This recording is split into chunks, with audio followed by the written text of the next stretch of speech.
ಎಲ್ಲರಿಗೂ ನಮಸ್ಕಾರ. ಸವಿರುಚಿ ರೆಸಿಪಿಗೆ ಸ್ವಾಗತ.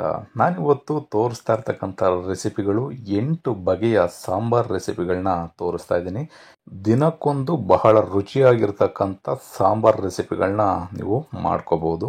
ದಿನ ಏನಪ್ಪ ಸಾಂಬಾರ್ ಮಾಡ್ಕೊಳ್ಳೋದು ಅಂತ ಯೋಚನೆ ಮಾಡ್ತಾ ಇದ್ದೀರಾ? ಚಿಂತೆ ಬಿಡಿ, ನಾನು ತೋರಿಸಿರ್ತಕ್ಕಂಥ 8 ಸಾಂಬಾರ್ ರೆಸಿಪಿಗಳನ್ನ ಪ್ರತಿ ದಿವಸ ಒಂದೊಂದರಂತೆ 8 ದಿವಸ ಬಗೆ ಬಗೆಯ ಬಹಳ ರುಚಿಯಾಗಿರ್ತಕ್ಕಂಥ ಸಾಂಬಾರ್ ರೆಸಿಪಿಗಳನ್ನ ತುಂಬ ಸುಲಭವಾಗಿ ಮಾಡೋದನ್ನು ತೋರಿಸ್ತಾ ಇದ್ದೀನಿ. ಬನ್ನಿ, ಈ ಸಾಂಬಾರ್ ರೆಸಿಪಿಗಳಿಗೆ ಏನೇನು ಪದಾರ್ಥಗಳು ಬೇಕು, ಯಾವ ರೀತಿ ಮಾಡೋದು ಅಂತ ನೋಡ್ಕೊಳ್ಳೋಣ. ಮೊದಲಿಗೆ ನಾನಿಲ್ಲಿ ಕಡಲೆಕಾಳು ಸಾಂಬಾರು ಮಾಡೋದನ್ನು ತೋರಿಸ್ತಾ ಇದ್ದೀನಿ. ಮೊದಲಿಗೆ ಬಹಳ ರುಚಿಕರವಾಗಿ ಕಡಲೆಕಾಳು ಸಾರನ್ನ ಯಾವ ರೀತಿ ಮಾಡೋದು ಅಂತ ನೋಡ್ಕೊಳ್ಳೋಣ ಬನ್ನಿ. ಕಡಲೆಕಾಳು ಸಾರನ್ನ ಮಾಡಲಿಕ್ಕೆ ನಾನು 100 ಗ್ರಾಮಷ್ಟು ಕಡಲೆಕಾಳನ್ನ ಒಂದು ಬೌಲ್ಗೆ ಹಾಕ್ಕೊಳ್ತಾ ಇದ್ದೀನಿ. ಚೆನ್ನಾಗಿ ಒಂದು 2 ರಿಂದ 3 ಬಾರಿ ಇದನ್ನು ತೊಳ್ಕೊಂಡು ಒಂದು 4 ರಿಂದ 5 ಗಂಟೆಗಳ ಕಾಲ ನೆನೆಸಿಟ್ಕೋಬೇಕಾಗತ್ತೆ. ಕಡಲೆಕಾಳು ಎಷ್ಟು ಚೆನ್ನಾಗಿ ನೆನೆಯುತ್ತೆ ಅಷ್ಟು ಚೆನ್ನಾಗಿ ನಿಮಗೆ ಬೇಯುತ್ತೆ. ಕಡಲೆಕಾಳು ನೆನೆಯಲಿಲ್ಲ ಅಂತಂದರೆ ನಿಮಗೆ ಬೇಯೋದಿಲ್ಲ. ಕಡಲೆಕಾಳು ಸಾರಿಗೆ ಮಸಾಲನ ರೆಡಿ ಮಾಡ್ಕೊಳ್ಳಿಕ್ಕೆ ಒಂದು ಮಿಕ್ಸಿ ಜಾರ್ನ ತೊಗೊಂಡು 1 ಕಪ್ಪಿನಷ್ಟು ತೆಂಗಿನ ತುರಿನ ಸೇರಿಸ್ಕೊಳ್ತಾ ಇದ್ದೀನಿ. 1 ನಿಂಬೆಹಣ್ಣು ಗಾತ್ರದಷ್ಟು ಹುಣಸೆ ಹಣ್ಣು, ಹಾಗೆಯೇ ಅರ್ಧ ಈರುಳ್ಳಿನ ಕಟ್ ಮಾಡಾಕೊಳ್ತಾ ಇದ್ದೀನಿ. 1 ಗೆಡ್ಡೆ ಬೆಳ್ಳುಳ್ಳಿನ ಬಿಡಿಸಾಕೊಳ್ತಾ ಇದ್ದೀನಿ. 1 ಟೊಮೊಟೊನು ಹಚ್ಚಿ ಸೇರಿಸ್ಕೊಳ್ತಾ ಇದ್ದೀನಿ. 2 ಟೇಬಲ್ ಸ್ಪೂನಷ್ಟು ಬೇಳೆ ಸಾರಿನ ಪುಡಿ, ಸಾಂಬಾರು ಪುಡಿನೂ ಸೇರಿಸ್ಕೊಳ್ತಾ ಇದ್ದೀನಿ. ಹಾಗೆ ಸ್ವಲ್ಪ ಕೊತ್ತಂಬರಿ ಸೊಪ್ಪನ್ನು ಕೂಡ ಸೇರಿಸ್ಕೊಂಡು ಇದಕ್ಕೆ 1/4 ಕಪ್ಪಷ್ಟು ನೀರನ್ನು ಬೆರೆಸಿ ಕಂಪ್ಲೀಟ್ ತೆಂಗಿನಕಾಯಿ ಎಲ್ಲ ತರ್ತರಿ ಇರಬಾರ್ದು, ಸಣ್ಣಗಾಗೋ ರೀತಿಯಲ್ಲಿ ರುಬ್ಕೋಬೇಕಾಗತ್ತೆ. ನೋಡಿ, ನಾನೀಗ ತೋರಿಸಿದ್ದೀನಿ. ಈ ರೀತಿಯಲ್ಲಿ ಕಂಪ್ಲೀಟ್ ಸಣ್ಣಗಾಗಬೇಕು, ಆ ರೀತಿಯಲ್ಲಿ ರುಬ್ಕೊಳ್ಳಿ. ಅದಾದಮೇಲೆ ನಾನು ಒಂದು ಕುಕ್ಕರ್ನ ತೊಗೊಂಡು ಈ ಕುಕ್ಕರ್ಗೆ ನಾನೀಗ 3 ಟೇಬಲ್ ಸ್ಪೂನಷ್ಟು ಎಣ್ಣೆನ ಸೇರಿಸ್ತಾ ಇದ್ದೀನಿ. ಎಣ್ಣೆ ಬಿಸಿ ಆದಮೇಲೆ 1 ಟೀ ಸ್ಪೂನಷ್ಟು ಸಾಸಿವೆನ ಸೇರಿಸ್ಕೋಬೇಕು. ಸಾಸಿವೆ ಸ್ವಲ್ಪ ಚಿಟಪಟ ಅಂತ ಸಿಡಿದ್ಮೇಲೆ 1 ಗೆಡ್ಡೆ ಬೆಳ್ಳುಳ್ಳಿನ ಜಜ್ಜಿ ಸೇರಿಸ್ಕೊಳ್ತಾ ಇದ್ದೀನಿ. ಸ್ವಲ್ಪ ಕರಿಬೇವಿನ ಸೊಪ್ಪು, 1 ಈರುಳ್ಳಿನ ಸ್ಲೈಸಾಗಿ ಕಟ್ ಮಾಡಿ ಸೇರಿಸ್ಕೊಳ್ತಾ ಇದ್ದೀನಿ. ಈರುಳ್ಳಿನ ಅಷ್ಟೇ 1 ನಿಮಿಷದವರೆಗೂ ಚೆನ್ನಾಗಿ ಈರುಳ್ಳಿನ ಬಿಡಿಯಾಗಿ ಬೇಯಬೇಕು. ಆ ರೀತಿಯಲ್ಲಿ ಚೆನ್ನಾಗಿ ಈರುಳ್ಳಿನ ಈ ರೀತಿ ಒಗ್ಗರಣೆನಲ್ಲೇ ಬೇಯಿಸ್ಕೊಳ್ಳಿ.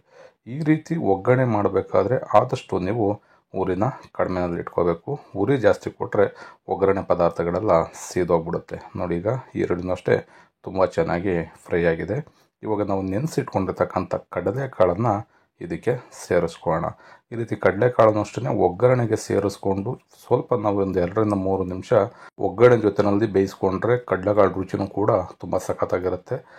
ಕೆಲವರು ತರಕಾರಿ ಸಾಂಬಾರಿಗೆ, ಕಾಳು ಸಾಂಬಾರಿಗೆಲ್ಲ ಕೊನೆಯಲ್ಲಿ ಒಗ್ಗರಣೆ ಮಾಡ್ತಾರೆ. ಕೊನೆಯಲ್ಲಿ ಒಗ್ಗರಣೆ ಮಾಡೋದಕ್ಕಿಂತ ಈ ರೀತಿ ಮೊದಲೇ ಒಗ್ಗರಣೆ ಮಾಡಿಕೊಂಡು ಸಾಂಬಾರನ್ನ ನೀವು ಟೇಸ್ಟ್ ಮಾಡಿ ನೋಡಿ, ಎಷ್ಟು ರುಚಿಯಾಗಿ ಎಷ್ಟು ಸಖತ್ತಾಗಿರುತ್ತೆ ಅಂತ.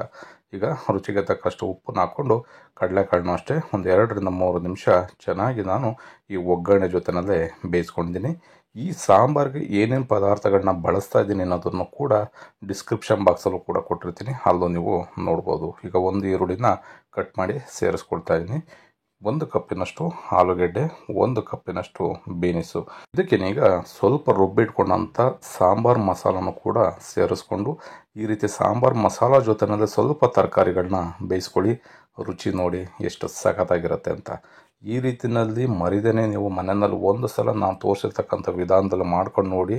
ಆಗ ಪದೇ ಪದೇ ನೀವು ವಾರದಲ್ಲಿ 1 ಸಲ ಈ ರೀತಿ ಕಡಲೆಕಾಳು ಸಾರನ್ನು ಕೂಡ ಮಾಡ್ಕೊಳ್ತಾ ಇರ್ತೀರ. ಈ ರೀತಿ ಸಾಂಬಾರು ಮಸಾಲ ಜೊತೆನಲ್ಲೇ ಸ್ವಲ್ಪ ನೀರನ್ನು ಸೇರಿಸ್ಕೊಂಡು ಅದನ್ನು ಅಷ್ಟೇ ಒಂದು 3 ರಿಂದ 4 ನಿಮಿಷಗಳ ಕಾಲ ಚೆನ್ನಾಗಿ ಬೇಯಿಸ್ಕೊಂಡಿದ್ದೀನಿ. ಈಗ ನೋಡಿ, ಉಪ್ಪು ಸೇರಿಸೋದ್ರಿಂದ ಉಪ್ಪು, ಖಾರ, ಒಗ್ಗರಣೆ ಎಲ್ಲ ಕರೆಕ್ಟ್ ಅದಕ್ಕೆ ತರಕಾರಿಗಳಿಗೆ ಇಟ್ಕೊಂಡಿದೆ. ಇವಾಗ ನಾವು ಇದಕ್ಕೆ ರುಬ್ಬಿಟ್ಕೊಂಡಿರ್ತಕ್ಕಂಥ ಸಾಂಬಾರು ಮಸಾಲ ಏನಿದೆ ಇನ್ನು ಮಿಕ್ಕಿದ್ದು ಅದನ್ನು ಕೂಡ ಸೇರಿಸ್ಕೊಳ್ಳೋಣ.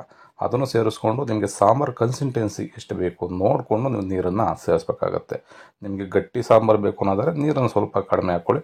ನೀವು ತೆಳ್ಳಗಿರಬೇಕು ಅಂದರೆ ಸ್ವಲ್ಪ ನೀರನ್ನು ಜಾಸ್ತಿ ಹಾಕ್ಕೊಳ್ಳಿ. ಅಂದರೆ ನಿಮಗೆ ಸಾಂಬಾರು ಆದಾಯ ಎಷ್ಟು ಬೇಕು ಅಷ್ಟು ನೋಡಿಕೊಂಡು ನೀವು ನೀರನ್ನು ಸೇರಿಸ್ಕೊಳ್ಳಿ. ಈ ರೀತಿ ಸೇರಿಸ್ಕೊಂಡಾದ ನಂತರ 1 ಕುದಿ ಚೆನ್ನಾಗಿ ಬೇಯಬೇಕು. 1 ಕುದಿ ಚೆನ್ನಾಗಿ ಬೆಂದ ನಂತರ ನಾವು ಇದಕ್ಕೆ 1 ಕಪ್ನಷ್ಟು ಬದನೆಕಾಯಿನೂ ಕೂಡ ಸೇರಿಸ್ಕೋಬೇಕು. ಕಡಲೆಕಾಯಿ ಸಾರು ಏನಿದೆ, ಕಡಲೆಕಾಳು ಸಾರಿಗೆ ಮೇನ್ ಇಂಗ್ರೀಡಿಯೆಂಟ್ಸ್ ಅಂತಂದರೆ ಬದನೆಕಾಯಿನೇ. ತುಂಬ ರುಚಿ ಕೊಡುತ್ತೆ ಕಡಲೆಕಾಳು ಸಾರಿಗೆ. ಈಗ ಒಂದು 4 ರಿಂದ 5 ನಿಮಿಷ ಚೆನ್ನಾಗಿ ಸಾಂಬಾರು ಕುದಿ ಬಂದಿದೆ. ಇವಾಗ ನಾನು ಇದಕ್ಕೆ 1 ಕಪ್ನಷ್ಟು ಬದನೆಕಾಯಿನೂ ಕೂಡ ಸೇರಿಸ್ಕೊಳ್ತಾ ಇದ್ದೀನಿ. ಈ ರೀತಿ ಬದನೆಕಾಯಿನ ಸೇರಿಸ್ಕೊಂಡು ಮತ್ತೆ ಚೆನ್ನಾಗಿ ಮಿಕ್ಸ್ ಮಾಡ್ಕೊಳ್ಳಿ. ಅದಾದಮೇಲೆ ಮತ್ತೆ ಒಂದು 5 ನಿಮಿಷ ಆದರೆ ಸಾಕು, ಬದನೆಕಾಯಿ ಬೇಗ ಬೆಂದೋಗ್ಬಿಡುತ್ತೆ. ಒಂದು 5 ನಿಮಿಷ ಮತ್ತೆ ಲೆಡ್ಡನ್ನು ಕ್ಲೋಸ್ ಮಾಡಿ ಚೆನ್ನಾಗಿ ಬೇಯಿಸ್ಕೊಳ್ಳಿ.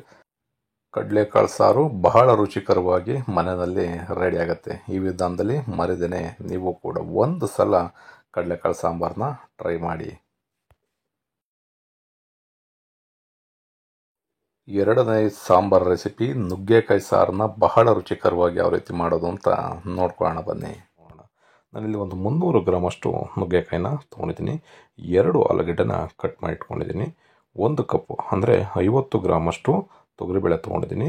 100 ಗ್ರಾಮ್ ಅಷ್ಟು ಸಣ್ಣ ಈರುಳ್ಳಿನ ಕಟ್ ಮಾಡಿ ಇಟ್ಕೊಂಡಿದ್ದೀನಿ. 2 ಟೊಮೊಟೊನ ಹಚ್ಚಿಟ್ಕೊಂಡಿದ್ದೀನಿ. ಸ್ವಲ್ಪ ಕರಿಬೇವಿನ ಸೊಪ್ಪು, ಹಾಗೆಯೇ ರುಚಿಗೆ ತಕ್ಕಷ್ಟು ಉಪ್ಪನ್ನು ತೊಗೊಂಡಿದ್ದೀನಿ. ಹಾಗೆಯೇ 1 ಗೆಡ್ಡೆ ಬೆಳ್ಳುಳ್ಳಿನ ಬಿಡಿಸಿ ಜಜ್ಜಿಟ್ಕೊಂಡಿದ್ದೀನಿ. 1/4 ಟೀ ಸ್ಪೂನಷ್ಟು ಅರಿಶಿಣದ ಪುಡಿ, ಅರ್ಧ ಟೀ ಸ್ಪೂನಷ್ಟು ಸಾಸಿವೆ, ಹಾಗೆಯೇ 3 ಟೇಬಲ್ ಸ್ಪೂನಷ್ಟು ಎಣ್ಣೆನ ತೊಗೊಂಡಿದ್ದೀನಿ. ಸಾಂಬಾರಿಗೆ ಮಸಾಲಾನ ರುಬ್ಕೊಳ್ಳೋಕ್ಕೆ ಏನೇನು ಪದಾರ್ಥಗಳು ಬೇಕು ನೋಡೋಣ. ಅರ್ಧ ಕಪ್ಪಿನಷ್ಟು ತೆಂಗಿನ ತುರಿನ ತೊಗೊಂಡಿದ್ದೀನಿ. ಹಾಗೆಯೇ 2 ಟೇಬಲ್ ಸ್ಪೂನಷ್ಟು ಬೇಳೆ ಸಾರಿನ ಪುಡಿ ತೊಗೊಂಡಿದ್ದೀನಿ. ಮತ್ತು 1 ಬೆಳ್ಳುಳ್ಳಿನ ಬಿಡಿಸಿಟ್ಕೊಂಡಿದ್ದೀನಿ. ಅರ್ಧ ಈರುಳ್ಳಿನ ಸಣ್ಣದಾಗಿ ಕಟ್ ಮಾಡಿ ಇಟ್ಕೊಂಡಿದ್ದೀನಿ. 1 ಟೊಮೊಟೊನ ಸಣ್ಣದಾಗಿ ಹಚ್ಚಿಟ್ಕೊಂಡಿದ್ದೀನಿ. ಸ್ವಲ್ಪ ಕೊತ್ತಂಬರಿ ಸೊಪ್ಪನ್ನು ತೊಗೊಂಡಿದ್ದೀನಿ.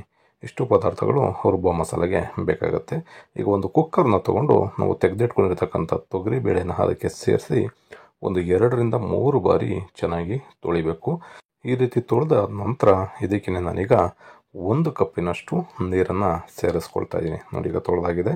1 ಕಪ್ಪಷ್ಟು ನೀರನ್ನು ಸೇರಿಸ್ಕೊಳ್ತಾ ಇದ್ದೀನಿ. 1 ಚಿಟಿಕೆ ಅಂದರೆ 1/4 ಟೀ ಸ್ಪೂನಷ್ಟು ಏನು ಅರಿಶಿಣದ ಪುಡಿನ ತೊಗೊಂಡಿದ್ದೆ ಅದನ್ನು ಹಾಕ್ಕೊಳ್ತಾ ಇದ್ದೀನಿ. ಸ್ವಲ್ಪ ಉಪ್ಪನ್ನು ಬೆರೆಸಿ ಇದನ್ನು ನಾವು 2 ವಿಷಲ್ ಕೂಗಿಸ್ಕೋಬೇಕಾಗತ್ತೆ. ಈ ರೀತಿ 2 ವಿಷಲ್ ನಾವು ಕೂಗಿಸಿದ್ರೆ ಬೇಳೆನೂ ಅಷ್ಟೇ ತುಂಬ ಸಾಫ್ಟಾಗಿ ಚೆನ್ನಾಗಿ ಬೆಂದಿರುತ್ತೆ. ಅದಾದಮೇಲೆ ನಾವೀಗ ರುಬ್ಬೋ ಮಸಾಲೆಗೆ ಏನೇನು ತೊಗೊಂಡಿದ್ವಿ ಅದರ ಒಂದು ಮಿಕ್ಸಿ ಜಾರ್ಗೆ ಸೇರಿಸ್ಕೊಳ್ಳೋಣ. ಅರ್ಧ ಕಪ್ಪಿನಷ್ಟು ತೆಂಗಿನ ತುರಿ, ಟೊಮೊಟೊ, ಹಾಗೆಯೇ ಅರ್ಧ ಈರುಳ್ಳಿನ ತೊಗೊಂಡಿದ್ದೆ ಅದನ್ನು ಕೂಡ ಸೇರಿಸ್ಕೊಳ್ತಾ ಇದ್ದೀನಿ. ಮತ್ತು ಬೆಳ್ಳುಳ್ಳಿನ ಸೇರಿಸ್ಕೊಳ್ತಾ ಇದ್ದೀನಿ. ಹಾಗೆಯೇ ಕೊತ್ತಂಬರಿ ಸೊಪ್ಪು ಮತ್ತು ಸಾಂಬಾರು ಪುಡಿ 2 ಟೇಬಲ್ ಸ್ಪೂನಷ್ಟು ಸಾಂಬಾರು ಪುಡಿನ ತೊಗೊಂಡಿದ್ದೆ ಅದನ್ನು ಸೇರಿಸಿ ಸ್ವಲ್ಪ ನೀರನ್ನು ಬೆರೆಸಿ ಇದು ಸ್ವಲ್ಪನೂ ಕೂಡ ತರ್ತರಿ ಇರಬಾರ್ದು, ನುಣ್ಣಗೆ ಸಣ್ಣಗಾಗೋ ರೀತಿಯಲ್ಲಿ ರುಬ್ಕೋಬೇಕಾಗುತ್ತೆ. ನೋಡಿ, ಈ ಹದದಲ್ಲಿ ನಾವು ಚೆನ್ನಾಗಿ ರುಬ್ಕೋಬೇಕಾಗುತ್ತೆ. ಈ ರೀತಿ ಮಸಾಲನ ರುಬ್ಬಿ ಆದಮೇಲೆ ನಾವು ಕುಕ್ಕರ್ನಲ್ಲಿ ಬೇಯೋದಕ್ಕೆ ಹಾಕಿದಂಥ ಬೇಳೆನ ತೆಗಿಬೇಕಾಗತ್ತೆ. ಕುಕ್ಕರ್ ವಿಷಲ್ ಅಂದರೆ ಕಂಪ್ಲೀಟ್ ತಣ್ಣಗಾಗಬೇಕು. ಕಂಪ್ಲೀಟ್ ವಿಷಲ್ ಹೋದ್ಮೇಲೆ ನಾವು ಕುಕ್ಕರ್ ಮುಚ್ಚಳನ ಓಪನ್ ಮಾಡಬೇಕಾಗುತ್ತೆ. ನೋಡ್ಬೋದು, ತುಂಬ ಸಾಫ್ಟಾಗಿ ಬೇಳೆ ಚೆನ್ನಾಗಿ ಬೆಂದಿದೆ. ಈಗ ಇನ್ನೊಂದು ಪಾತ್ರೆನ ತೊಗೊಂಡು ನಾನು ಇದಕ್ಕೆ ಒಗ್ಗರಣೆನ ಮಾಡ್ಕೊಳ್ತಾ ಇದ್ದೀನಿ. ಈಗ ಒಗ್ಗರಣೆಗೆ ನಾನು ತೆಗೆದಿಟ್ಕೊಂಡಂಥ ಎಣ್ಣೆನ ಸೇರಿಸ್ತಾ ಇದ್ದೀನಿ. ಎಣ್ಣೆ ಚೆನ್ನಾಗಿ ಬಿಸಿ ಆದಮೇಲೆ ಇದಕ್ಕೆ ಸಾಸಿವೆ, ಕರಿಬೇವಿನ ಸೊಪ್ಪು, ಜಜ್ಜಿ ಇಟ್ಕೊಂಡಿರ್ತಕ್ಕಂಥ ಬೆಳ್ಳುಳ್ಳಿ, ಹಾಗೆಯೇ ಸಣ್ಣ ಈರುಳ್ಳಿನ 1 ಕಪ್ ತೊಗೊಂಡಿದ್ದೆ ಅದನ್ನು ಕೂಡ ಸೇರಿಸ್ಕೊಂಡು ಈ ರೀತಿ ಎಣ್ಣೆನಲ್ಲೇ ನಾವು 1 ನಿಮಿಷದವರೆಗೂ ಕಡಿಮೆ ಊರಿನಲ್ಲಿ ಚೆನ್ನಾಗಿ ಫ್ರೈ ಮಾಡ್ಕೋಬೇಕಾಗತ್ತೆ. ನೋಡಿ, ಈ ರೀತಿ ಒಗ್ಗರಣೆನ ಮೊದಲೇ ಮಾಡಿಕೊಂಡ್ರೆ ನಮ್ಗೆ ರುಚಿನೂ ಕೂಡ ತುಂಬ ಚೆನ್ನಾಗಿರುತ್ತೆ. ಈಗ ಆಲೂಗೆಡ್ಡೆ ಮತ್ತು ಟೊಮೊಟೊನ ಸೇರಿಸ್ಕೊಳ್ತಾ ಇದ್ದೀನಿ. ರುಚಿಗೆ ತಕ್ಕಷ್ಟು ಉಪ್ಪನ್ನು ಕೂಡ ಸೇರಿಸ್ಕೊಳ್ತಾ ಇದ್ದೀನಿ. ಉಪ್ಪನ್ನು ಸೇರಿಸಿ ಚೆನ್ನಾಗಿ ಮತ್ತೆ ಒಗ್ಗರಣೆಯಲ್ಲಿ ಚೆನ್ನಾಗಿ ಆಲೂಗೆಡ್ಡೆ ಎಲ್ಲ ಬೆರೆಯೋ ರೀತಿಯಲ್ಲಿ ಮಿಕ್ಸ್ ಮಾಡ್ಕೋಬೇಕು. ಟೊಮೊಟೊ ಎಲ್ಲ ಸ್ವಲ್ಪ ಸಾಫ್ಟಾಗಿ ಬೆಂದ್ರೇ ತುಂಬ ರುಚಿ ಚೆನ್ನಾಗಿರುತ್ತೆ. ಈ ರೀತಿ 1ರಿಂದ 2 ನಿಮಿಷದವರೆಗೂ ಚೆನ್ನಾಗಿ ಒಗ್ಗರಣೆಯಲ್ಲಿ ಬೇಯಿಸ್ಕೊಳ್ಳಿ. ಅದಾದಮೇಲೆ ರುಬ್ಬಿಟ್ಕೊಂಡಿರ್ತಕ್ಕಂಥ ಮಸಾಲಾನ ಸ್ವಲ್ಪ ಸೇರಿಸ್ಕೋಬೇಕು. ಈ ರೀತಿ ಮಸಾಲಾನ ಸೇರಿಸಿ ಮೊದಲೇ ಒಗ್ಗರಣೆ ಮಾಡಿಕೊಂಡು ನುಗ್ಗೆಕಾಯಿ ಸಾಂಬಾರನ್ನ ನೀವು ಮಾಡಿದ್ರೆ ನಿಮಗೆ ರುಚಿನೂ ಕೂಡ ಸಖತ್ತಾಗಿರುತ್ತೆ. ಈ ರೀತಿ ಸಾಂಬಾರನ್ನ ಮಾಡಿದ್ರೆ ಮನೆಯಲ್ಲಿ ಒಂದು ಸ್ವಲ್ಪನೂ ಬಿಡಲ್ಲ, ಪೂರ್ತಿ ಒಂದೇ ಟೈಮ್ನಲ್ಲಿ ಖಾಲಿ ಮಾಡಿಬಿಡ್ತಾರೆ, ಅಷ್ಟು ರುಚಿಯಾಗಿರುತ್ತೆ. ಈಗ 1ರಿಂದ 2 ನಿಮಿಷಗಳ ಕಾಲ ಒಂದು ಲೆಡ್ಡನ್ನು ಕ್ಲೋಸ್ ಮಾಡಿ ಚೆನ್ನಾಗಿ ಬೇಯಿಸ್ಕೊಂಡಿದ್ದೀನಿ. ನೋಡ್ಬೋದು, ಸುತ್ತ ಚೆನ್ನಾಗಿ ಎಣ್ಣೆ ಬಿಟ್ಟಿದೆ. ಈ ಟೈಮಲ್ಲಿ ನಾವು ಬೇಯಿಸಿಟ್ಕೊಂಡಿರ್ತಕ್ಕಂಥ ಬೇಳೆನ ಹಾಕ್ಕೊಂಡು ಮತ್ತೆ 1ರಿಂದ 2 ನಿಮಿಷಗಳ ಕಾಲ ಕಡಿಮೆ ಊರಿನಲ್ಲೇ ಬೇಯಿಸ್ಕೊಳ್ಳೋಣ. ಈ ರೀತಿ ಚೆನ್ನಾಗಿ ಬೆಂದ ಆದ ನಂತರ ನಾವು ರುಬ್ಬಿಟ್ಕೊಂಡಿರ್ತಕ್ಕಂಥ ಸಾಂಬಾರು ಮಸಾಲೆ ಏನಿದೆ ಅದನ್ನು ಕೂಡ ಇದಕ್ಕೆ ಸೇರಿಸ್ಕೊಳ್ಳೋಣ. ಈ ವಿಧಾನದಲ್ಲಿ ನೀವು ಸಾಂಬಾರನ್ನ ಮಾಡಿದ್ರೆ ಸಾಂಬಾರು ರುಚಿನೂ ಚೆನ್ನಾಗಿರುತ್ತೆ. ಮನೆಯಲ್ಲಿ ನಾನು ಆಗಲೇ ಹೇಳ್ದಾಗೆ ಪೂರ್ತಿ ಒಂದೇ ಟೈಮ್ನಲ್ಲಿ ಖಾಲಿ ಮಾಡಿಬಿಡ್ತಾರೆ, ಅಷ್ಟು ರುಚಿಯಾಗಿರುತ್ತೆ. ಈಗ ಸಾಂಬಾರು ಮಸಾಲನೂ ಕೂಡ ಸೇರಿಸ್ಕೊಂಡಿದ್ದೀನಿ. ನಿಮಗೆ ಸಾಂಬಾರು ಕನ್ಸಿಸ್ಟೆನ್ಸಿ ಅಂದರೆ ಎಷ್ಟು ಗಟ್ಟಿ ಬೇಕೋ ಅಷ್ಟು ನೀರನ್ನು ನೀವು ಸೇರಿಸ್ಕೊಳ್ಳಿ. ಈ ರೀತಿ ನೀರನ್ನು ಸೇರಿಸಿ ಆದಮೇಲೆ ಮಸಾಲ ಚೆನ್ನಾಗಿ ಬೇಯಬೇಕು. ತರಕಾರಿ ಆಲೂಗಡ್ಡೆ ಎಲ್ಲ ಒಂದು ಅರ್ಧ ಭಾಗದಷ್ಟು ಬೇಯೋವರೆಗೂ ಸಾಂಬಾರನ್ನ ಚೆನ್ನಾಗಿ ಬೇಯಿಸ್ಕೊಳ್ಳಿ. ಆಗ ನಿಮಗೆ ಮನೆಯೆಲ್ಲ ಪರಿಮಳ ಘಮ ಘಮ ಅಂತ ಇರುತ್ತೆ. ಆವಾಗ ನಾವು ನುಗ್ಗೆಕಾಯಿ ತೆಗೆದಿಟ್ಕೊಂಡಿರ್ತಕ್ಕಂಥ ನುಗ್ಗೆಕಾಯಿನ ಇದಕ್ಕೆ ಸೇರಿಸ್ಕೋಬೇಕು. ನುಗ್ಗೆಕಾಯಿನ ನಾವು ಮೊದಲೇ ಸೇರಿಸ್ಬಿಟ್ರೆ ನುಗ್ಗೆಕಾಯಿ ಎಲ್ಲ ಬೇಗ ಬೆಂದೋಗ್ಬಿಡುತ್ತೆ ಮತ್ತು ನಿಮಗೆ ನುಗ್ಗೆಕಾಯಿ ತಿನ್ನಲಿಕ್ಕೆ ಸಿಗೋದಿಲ್ಲ. ಈ ಹದದಲ್ಲಿ ಸಾಂಬಾರೆಲ್ಲ ನೀಟಾಗಿ ಚೆನ್ನಾಗಿ ಬೇಯಬೇಕು. ಕೊನೆಯಲ್ಲಿ ಇನ್ನೊಂದು 10 ನಿಮಿಷ ಇದೆ ಅಂದಾಗ ನೀವು ನುಗ್ಗೆಕಾಯಿನ ಸೇರಿಸ್ಕೊಂಡು 1-2 ಕುದಿ ನೀವು ಬೇಯಿಸಿದ್ರೆ ನಿಮಗೆ ನುಗ್ಗೆಕಾಯಿ ಸಾಂಬಾರು ಮನೆಯಲ್ಲಿ ಪರ್ಫೆಕ್ಟಾಗಿ ರೆಡಿ ಆಗುತ್ತೆ. ಈ ವಿಧಾನದಲ್ಲಿ ನೀವು ನುಗ್ಗೆಕಾಯಿ ಸಾಂಬಾರನ್ನ ಮಾಡಿಕೊಂಡ್ರೆ ಮನೆಯಲ್ಲಿ ಎಲ್ಲರೂ ಕೂಡ ಇಷ್ಟಪಟ್ಟು ತಿಂತಾರೆ. ಒಂದೇ ಟೈಮ್ನಲ್ಲಿ ನುಗ್ಗೆಕಾಯಿ ಸಾಂಬಾರನ್ನ ಖಾಲಿ ಮಾಡಿಬಿಡ್ತಾರೆ, ಅಷ್ಟು ರುಚಿಯಾಗಿರುತ್ತೆ. ಏಕೆಂದರೆ ನುಗ್ಗೆಕಾಯಿ ಸಾಂಬಾರಿಗೆ ಕೊನೆಯಲ್ಲಿ ನೀವು ಒಗ್ಗರಣೆನ ಮಾಡೋದಕ್ಕಿಂತ ಮುಂಚೆ ಈ ರೀತಿ ಮೊದಲೇ ಮಾಡಿಕೊಂಡ್ರೆ ಸಾಂಬಾರು ರುಚಿನೂ ಚೆನ್ನಾಗಿರುತ್ತೆ, ತಿನ್ನೋದಕ್ಕೂ ಕೂಡ ಮನೆಯಲ್ಲಿ ಪರಿಮಳ ಘಮ ಘಮ ಅಂತ ಇರುತ್ತೆ. ಈ ವಿಧಾನದಲ್ಲಿ ನೀವು ಕೂಡ ಒಮ್ಮೆ ಟ್ರೈ ಮಾಡಿ, ಹೇಗಿತ್ತು ಅನ್ನೋದನ್ನು ಕಮೆಂಟ್ ಮಾಡಿ ತಿಳಿಸಿ. ಮೂರನೇ ರೆಸಿಪಿ ಮನೆಯಲ್ಲಿ ಎಲ್ಲರೂ ಕೂಡ ಇಷ್ಟಪಟ್ಟು ತಿಂತಕ್ಕಂಥ ಬಹಳ ರುಚಿಕರವಾದಂಥ ಹಸಿ ಅಲಸಂದೆ ಕಾಳು ಸಾರು ಮಾಡೋದನ್ನು ನೋಡ್ಕೊಳ್ಳೋಣ ಬನ್ನಿ. ಇದನ್ನು ತಡ್ನಿಕಾಳು ಅಂತಲೂ ಕೂಡ ಕರೀತಾರೆ. ನಾನಿಲ್ಲಿ ಅರ್ಧ kg ಹಸಿ ತಡ್ನಿಕಾಳನ್ನ ತೊಗೊಂಡಿದ್ದೀನಿ. ಮಸಾಲ ರುಬ್ಕೊಳ್ಳಿಕ್ಕೆ ಒಂದು ಮಿಕ್ಸಿ ಜಾರ್ನ ತೊಗೊಂಡು 1 ಕಪ್ಪಿನಷ್ಟು ತೆಂಗಿನ ತುರಿನ ಸೇರಿಸ್ಕೊಳ್ತಾ ಇದ್ದೀನಿ. 1 ಈರುಳ್ಳಿನ ಕಟ್ ಮಾಡಿ ಸೇರಿಸ್ಕೊಳ್ತಾ ಇದ್ದೀನಿ. ಹಾಗೆಯೇ 1 ಗೆಡ್ಡೆ ಬೆಳ್ಳುಳ್ಳಿ, 1 ಟೊಮೊಟೊನು ಕೂಡ ಕಟ್ ಮಾಡಿ ಸೇರಿಸ್ಕೊಳ್ತಾ ಇದ್ದೀನಿ. ಸ್ವಲ್ಪ ಕೊತ್ತಂಬರಿ ಸೊಪ್ಪು, ಹಾಗೆ ಸಾಂಬಾರು ಪುಡಿ, ಬೇಳೆ ಸಾರಿನ ಪುಡಿ 2 ಟೇಬಲ್ ಸ್ಪೂನಷ್ಟು ಸೇರಿಸ್ಕೊಳ್ತಾ ಇದ್ದೀನಿ. ಇದಕ್ಕೆ ಸ್ವಲ್ಪ ನೀರನ್ನು ಬೆರೆಸ್ಕೊಳ್ಳಿ. ಒಂದು ಅರ್ಧ ಕಪ್ಪಿನಷ್ಟು ನೀರನ್ನು ಸೇರಿಸ್ಕೊಂಡು ಕಂಪ್ಲೀಟಾಗಿ ಸಣ್ಣಗಾಗಬೇಕು, ತರ್ತರಿ ಇರಬಾರ್ದು. ಆ ರೀತಿಯಲ್ಲಿ ನುಣ್ಣಗೆ ಈ ಮಸಾಲನ್ನ ರುಬ್ಕೋಬೇಕಾಗತ್ತೆ. ನೋಡಿ, ಕಂಪ್ಲೀಟು ತೆಂಗಿನಕಾಯಿ ಸ್ವಲ್ಪನೂ ಕೂಡ ತರ್ತರಿ ಇರಬಾರ್ದು. ಈ ರೀತಿಯಲ್ಲಿ ನೀವು ಸಾಂಬಾರಿಗೆ ರುಬ್ಕೋಬೇಕು. ಈಗ ಒಂದು ಕುಕ್ಕರ್ನ ತೊಗೊಂಡು ಈ ಕುಕ್ಕರ್ಗೆ ನಾನೀಗ 3 ಟೇಬಲ್ ಸ್ಪೂನಷ್ಟು ಎಣ್ಣೆನ ಸೇರಿಸ್ಕೊಳ್ತಾ ಇದ್ದೀನಿ. ಎಣ್ಣೆ ಚೆನ್ನಾಗಿ ಬಿಸಿ ಆದಮೇಲೆ 1 ಟೀ ಸ್ಪೂನಷ್ಟು ಸಾಸಿವೆನ ಸೇರಿಸ್ಕೊಳ್ಳೋಣ. ಸಾಸಿವೆ ಚಿಟಪಟ ಅಂತ ಸಿಡಿಬೇಕು. ಸಿಡಿದ ನಂತರ ಜಜ್ಜಿರ್ತಕ್ಕಂಥ 1 ಗೆಡ್ಡೆ ಬೆಳ್ಳುಳ್ಳಿನ ಬಿಡಿಸಿ ಸೇರಿಸ್ಕೊಳ್ತಾ ಇದ್ದೀನಿ. ಹಾಗೆಯೇ ಸ್ವಲ್ಪ ಕರಿಬೇವಿನ ಸೊಪ್ಪು, ಹಾಗೆ 1 ಈರುಳ್ಳಿನ ಸ್ಲೈಸಾಗಿ ಕಟ್ ಮಾಡಿ ಸೇರಿಸ್ಕೊಳ್ತಾ ಇದ್ದೀನಿ. ಈ ರೀತಿ ಒಗ್ಗರಣೆ ಜೊತೆಯಲ್ಲಿ 1 ನಿಮಿಷ ಚೆನ್ನಾಗಿ ಈರುಳ್ಳಿನೆಲ್ಲ ಫ್ರೈ ಮಾಡ್ಕೋಬೇಕು. ಇದಕ್ಕೆ ನಾವೀಗ ತೆಗೆದಿಟ್ಕೊಂಡಿರ್ತಕ್ಕಂಥ ಕಾಳನ್ನು ಈ ರೀತಿ ಒಗ್ಗರಣೆ ಜೊತೆನಲ್ಲೇ ಸೇರಿಸ್ಬೇಕು. ಈ ರೀತಿ ಮೊದಲೇ ಒಗ್ಗರಣೆ ಮಾಡಿ ಮಾಡೋದ್ರಿಂದ ಸಾಂಬಾರು ರುಚಿನೂ ಕೂಡ ತುಂಬ ಸಖತ್ತಾಗಿರುತ್ತೆ. ನೀವು ಯಾವುದೇ ಸಾಂಬಾರು ಮಾಡಿ ಒಗ್ಗರಣೆ ಜೊತೆಲಿ ಮಾಡಿದಾಗ ಅದಕ್ಕೆ ಮಸಾಲೆ ಇರ್ಬೋದು, ಒಗ್ಗರಣೆ ಇರ್ಬೋದು, ಉಪ್ಪು ಹುಳಿ ಖಾರ ಚೆನ್ನಾಗಿ ಇಟ್ಕೊಳ್ಳುತ್ತೆ. ತುಂಬ ಜನ ಕೊನೆಯಲ್ಲಿ ಒಗ್ಗರಣೆ ಮಾಡ್ತಾರೆ, ನಿಮ್ಗೆ ಅಷ್ಟು ರುಚಿ ಬರಲ್ಲ. ಈ ರೀತಿ ಮೊದಲೇ ಮಾಡಿಕೊಂಡು ಟ್ರೈ ಮಾಡಿ ಹೇಗಿರುತ್ತೆ ಅಂತ ನೀವೇ ಹೇಳ್ತೀರಾ. ಈಗ ಇದಕ್ಕೆ ನಾನು 1 ಆಲೂಗಡ್ಡೆನ ಕಟ್ ಮಾಡಿ ಸೇರಿಸ್ಕೊಳ್ತಾ ಇದ್ದೀನಿ. ಹಾಗೆ 2 ಟೊಮೊಟೊನ ಕಟ್ ಮಾಡಿ ಸೇರಿಸ್ಕೊಳ್ತಾ ಇದ್ದೀನಿ. ಈ ರೀತಿ ಒಗ್ಗರಣೆ ಜೊತೆನಲ್ಲಿ ಒಂದು ಅರ್ಧದಿಂದ 1 ನಿಮಿಷ ಈ ರೀತಿ ಚೆನ್ನಾಗಿ ಮಿಕ್ಸ್ ಮಾಡ್ಕೋಬೇಕು. ಅದಾದಮೇಲೆ ನಾವು ರುಬ್ಬಿಟ್ಕೊಂಡಿರ್ತಕ್ಕಂಥ ಮಸಾಲಾನ ನಾನು 1 ಸೌಟಿನಷ್ಟು ಹಾಕ್ಕೊಳ್ತಾ ಇದ್ದೀನಿ. ಈ ರೀತಿ ಸ್ವಲ್ಪನ ಹಾಕ್ಕೊಂಡು ಇದನ್ನು ಈ ರೀತಿ ಒಗ್ಗರಣೆ ಜೊತೆನಲ್ಲೇ ಒಂದು 2ರಿಂದ 3 ನಿಮಿಷ ಒಂದು ಲಿಡ್ಡನ್ನು ಕ್ಲೋಸ್ ಮಾಡಿ ಚೆನ್ನಾಗಿ ಬೇಯಿಸ್ಕೋಬೇಕು. ಆವಾಗ ನಿಮಗೆ ಖಾರ ಎಲ್ಲ ತರಕಾರಿ ಜೊತೆಗೆ ಮತ್ತು ಕಾಳಿನ ಜೊತೆಗೆ ಚೆನ್ನಾಗಿ ಬೆರೆಯುತ್ತೆ. ರುಚಿನೂ ಕೂಡ ತುಂಬ ಸಖತ್ತಾಗಿರುತ್ತೆ. ಈ ವಿಧಾನದಲ್ಲಿ ನೀವು ಒಂದ್ಸಲ ಟ್ರೈ ಮಾಡಿ, ಆಗ ನಿಮಗೇನೆ ಸಾಂಬಾರು ಎಷ್ಟು ರುಚಿ ಇರುತ್ತೆ ಅಂತ ಗೊತ್ತಾಗುತ್ತೆ. ಈಗ ಒಂದು ಲಿಡ್ಡನ್ನು ಕ್ಲೋಸ್ ಮಾಡಿ ಒಂದು 2ರಿಂದ 3 ನಿಮಿಷ ಚೆನ್ನಾಗಿ ನಾನು ಕುದಿಸ್ಕೊಳ್ತಾ ಇದ್ದೀನಿ. ಈ ರೀತಿ ಕುದಿಸ್ಬೇಕಾದ್ರೆ ನೀವು ಆದಷ್ಟು ಸ್ಟವನ್ನು ಮೀಡಿಯಂ ಫ್ಲೇಮ್ನಲ್ಲಿ ಇಟ್ಕೊಂಡೆ ಬೇಯಿಸ್ಕೋಬೇಕು. ನೋಡಿ ಎಷ್ಟು ಸಖತ್ತಾಗಿ ಮಸಾಲ ತರಕಾರಿಗೆ ಇಟ್ಕೊಂಡಿದ್ದೆ. ಒಗ್ಗರಣೆನೂ ಅಷ್ಟೇ ಈ ರೀತಿ ತೆಗೆದಾಗ ಮನೆಯೆಲ್ಲ ಘಮ ಘಮ ಅಂತ ಇರುತ್ತೆ, ಅಷ್ಟು ಸಖತ್ತಾಗಿರುತ್ತೆ ಪರಿಮಳನೂ ಕೂಡ. ಈಗ ಮಿಕ್ಕಿರ್ತಕ್ಕಂಥ ಮಸಾಲಾನ ಇದಕ್ಕೆ ಸೇರಿಸ್ಕೊಳ್ಳೋಣ. ನಿಮಗೆ ಸಾಂಬಾರಿಗೆ ಎಷ್ಟು ಬೇಕು ಅಷ್ಟು ನೋಡಿಕೊಂಡು ನೀವು ನೀರನ್ನು ಸೇರಿಸ್ಕೋಬೇಕಾಗತ್ತೆ. ನಿಮಗೆ ಗಟ್ಟಿ ಬೇಕು ಅನ್ನೋದಾದರೆ ನೀರನ್ನು ಸ್ವಲ್ಪ ಕಡಿಮೆ ಹಾಕ್ಕೊಳ್ಳಿ, ನಿಮಗೆ ತೆಳ್ಳಗಿರಬೇಕು ಅನ್ನೋದಾದರೆ ಸ್ವಲ್ಪ ನೀರನ್ನು ಜಾಸ್ತಿ ಸೇರಿಸ್ಕೊಳ್ಳಿ. ಈಗ ರುಚಿಗೆ ತಕ್ಕಷ್ಟು ಉಪ್ಪನ್ನು ಸೇರಿಸ್ಕೊಂಡಿದ್ದೀನಿ. ಈ ರೀತಿ ಉಪ್ಪನ್ನು ಸೇರಿಸ್ಕೊಂಡು ಚೆನ್ನಾಗಿ ಮಿಕ್ಸ್ ಮಾಡಿಕೊಂಡು ಒಂದು 2ರಿಂದ 3 ನಿಮಿಷ ಒಂದು ಕುದಿ ಚೆನ್ನಾಗಿ ಬೇಯಿಸ್ಕೋಬೇಕು. ಈ ರೀತಿ ಬೇಯಿಸಿ ಆದಮೇಲೆ ನಿಮಗೆ ಬೇಕು ಅಂತ ಅಂದರೆ ಬದನೆಕಾಯಿನೂ ಕೂಡ ಸೇರಿಸ್ಕೋಬೋದು. ನಾನು ಒಂದೇ ಒಂದು ಬದನೆಕಾಯಿನ ಕಟ್ ಮಾಡಿ ಸೇರಿಸ್ಕೊಳ್ತಾ ಇದ್ದೀನಿ. ಅದು ಆಪ್ಷನಲ್, ನೀವು ಬೇಕಿದ್ರೆ ಸೇರಿಸಿ, ಬೇಡ ಅಂದರೆ ನೀವು ಸ್ಕಿಪ್ ಮಾಡ್ಬೋದು. ನೋಡಿ, ಈಗ ಈ ರೀತಿ ಚೆನ್ನಾಗಿ ಕುದಿ ಬರಬೇಕು. ಅದಾದಮೇಲೆ ನಾವು ಬದನೆಕಾಯಿನ ಸೇರಿಸ್ಬೇಕಾಗತ್ತೆ. ಬದನೆಕಾಯಿನ ಮೊದಲೇ ಸೇರಿಸ್ಬಿಟ್ರೆ ನಿಮಗೆ ಬೆಂದೋಗ್ಬಿಡುತ್ತೆ. ಹಾಗಾಗಿ ಕೊನೆಯಲ್ಲಿ ಈ ರೀತಿ ಸೇರಿಸ್ಕೊಂಡು ಬದನೆಕಾಯಿನ ಒಂದು 4ರಿಂದ 5 ನಿಮಿಷಗಳ ಕಾಲ ನೀವು ಚೆನ್ನಾಗಿ ಸಾಂಬಾರನ್ನ ಬೇಯಿಸ್ಕೊಂಡ್ರೆ ಸಾಂಬಾರು ರೆಡಿ ಆಗುತ್ತೆ. ಈ ರೀತಿ ಮಾಡಿಕೊಂಡ್ರೆ ನಿಮಗೆ ಸಾಂಬಾರು ರುಚಿನೂ ಚೆನ್ನಾಗಿರುತ್ತೆ, ಸಾಂಬಾರು ತುಂಬ ಗಟ್ಟಿ ಅನಿಸಲ್ಲ.